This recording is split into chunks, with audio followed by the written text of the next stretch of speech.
Let's discuss this further with former Ambassador Suresh Goel. Great to have you back on the show with us, Mr. Goel. Mr. Goel, how clear, how possible do you think is a small hint towards Ukraine becoming part of NATO?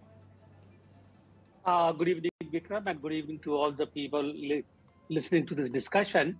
Well, the question of possibility it will depend upon how the European countries look at this thing, whether Biden can be convinced that Ukraine can be now allowed to join NATO, but it would not be a wise step.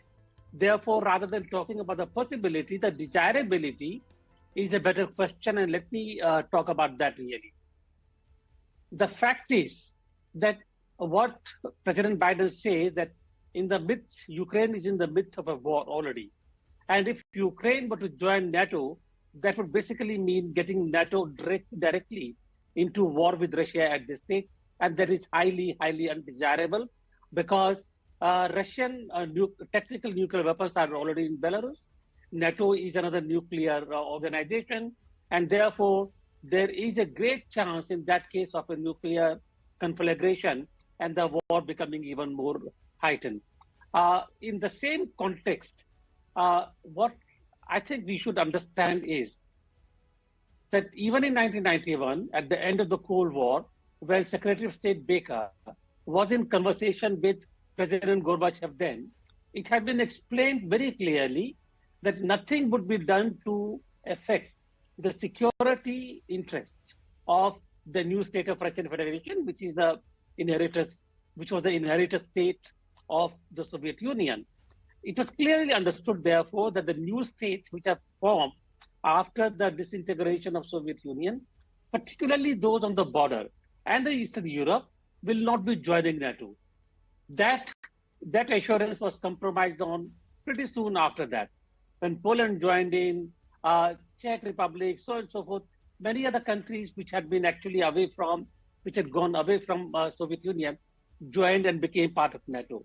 And I think, therefore, to have Ukraine, the state right next door, to become part of NATO is going to be a big no-no for Russia. Vikram.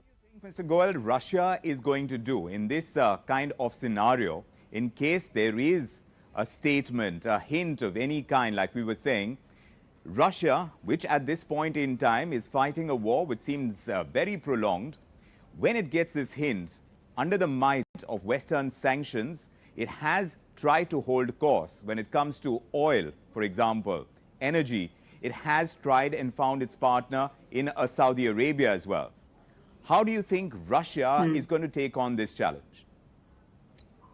Please do recall that the World War II began to end when the German forces decided to march into Russian Federation. The Siberian cold decimated those forces. Russia is far too big a country to capitulate in this manner. And I don't think that any end of the war will be on the basis of a damage to Russia, really. I mean, more damage to Russia. What is likely to happen is that if Ukraine becomes a member of NATO, Russia will stay the course of war, will probably put in more forces, more personnel and more weapons into the war on Ukraine, to which direct response could be for NATO. Now, not to just help Ukraine with armaments and supplies, but it will also be bound by the agreement between NATO countries to send the NATO forces into the war. And therefore, as further escalation of war. Now, once the war begins to escalate, then we will need to see further as to where it leads to. Mr. Goel, very quickly, if there is an escalation of the war, if we are seeing a longer war, already it has run as long as it has, if this is the kind of scenario that we have to live in, which are the countries that benefit the most, in your opinion? I think the country which benefits the most will be the USA and any country which is supplying the armament and the weapons to Ukraine. Those industries benefit the maximum because even with the escalation of war, I don't think that we can look at a definite outcome of the war which favors one or the other. We will keep watching the scenario, and of course, we'll keep dipping into your perspective as well. Mr. Goel, always a pleasure talking to you. Thanks for joining us in this edition of Russia. Pleasure talking to you.